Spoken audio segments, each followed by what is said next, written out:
বাংলাদেশের সাবেক প্রধানমন্ত্রী ও বিএনপির চেয়ারপারসন বেগম খালেদা জিয়া আর নেই।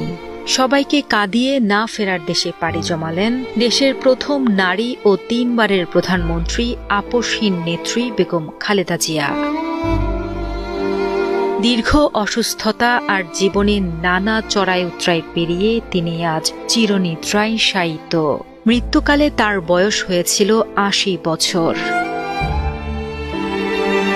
তার চলে যাওয়া শুধু একটি রাজনৈতিক অধ্যায়ই নয়, থেমে গেল বাংলাদেশের ইতিহাসের এক বড় ঝড়ঝাপটা ভরা দীর্ঘ জীবন কথা। প্রিয় নেত্রীকে হারিয়ে আজ অঝরে কাঁদছেন তার কোটি কোটি ভক্ত অনুসারী। শোকের ছায়া নেমে এসেছে টেকনাফ থেকে তেঁতুলিয়া পর্যন্ত। সাধারণ এক গৃহবধূ থেকে কালক্রমে তিনি হয়ে উঠেছিলেন কোটি মানুষের আস্থার প্রতীক। স্বামী সাবেক রাষ্ট্রপতি জিয়াউর রহমানের নির্মম হত্যাকাণ্ডের পর বিপর্যস্ত দলের হাল ধরেছিলেন শক্ত হাতে। দীর্ঘ ৯ বছরের স্বৈরাচার বিরোধী আন্দোলনে রাজপথে আপসহীন নেতৃত্ব দিয়ে তিনি আবির্ভূত হন বাংলাদেশের প্রথম নারী প্রধানমন্ত্রী হিসেবে। 3 বারের প্রধানমন্ত্রী হিসেবে রাষ্ট্র পরিচালনার দায়িত্ব পালন করা এই মহীয়সী নারী তার দীর্ঘ রাজনৈতিক জীবনে কখনোই মাথা নত করেননি। গণতন্ত্র পুনরুদ্ধারের সংগ্রামে বেগম জিয়ার অসামান্য ভূমিকা তাকে আসীন করেছে ইতিহাসের এক অনন্য উচ্চতায়। ক্ষমতার মসনদ থেকে কারাগারের নির্জন প্রকোষ্ঠ, জীবনের সব বাঁকেই তিনি ছিলেন ধীর, স্থির ও অবিচল।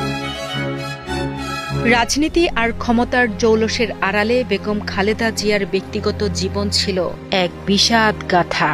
১৯৮১ সালে স্বামী জিয়াউর রহমানের মর্মান্তিক বিয়োগের পর 2 সন্তান তারেক রহমান ও আরাফাত রহমান কোকোকে বুকে আঁকড়েই তিনি খুঁজেছিলেন বাঁচার অবলম্বন। কিন্তু নিয়তির কি নির্মম পরিহাস, ছোট ছেলে কোকো অকালেই চলে গেছেন না ফেরার দেশে, আর বড় ছেলে তারেক রহমান দীর্ঘকাল ধরে সুদূর প্রবাসে। জীবনের গোধূলি লগ্নে এসে আপনজনহীন একাকিত্ব আর জটিল অসুস্থতার বিরুদ্ধে তাকে লড়তে হয়েছে এক নিঃসঙ্গ সৈনিকের মতোই। সাবেক প্রধানমন্ত্রী খালেদা জিয়ার প্রয়াণে বাংলাদেশের রাজনীতিতে যে বিশাল শূন্যতার সৃষ্টি হল তা কখনোই পূরণ হবার নয়। আজ সমস্ত বিতর্ক আর রাজনৈতিক সমীকরণের ঊর্ধ্বে তিনি শুধুই একজন মমতাময়ী মা, একজন কালজয়ী নেত্রী এবং ইতিহাসের অবিচ্ছেদ্য অংশ। মহান আল্লাহ তাআলা তাকে জান্নাতবাসী করুন, এই প্রার্থনাই আজ অশ্রুসজল পুরো জাতি।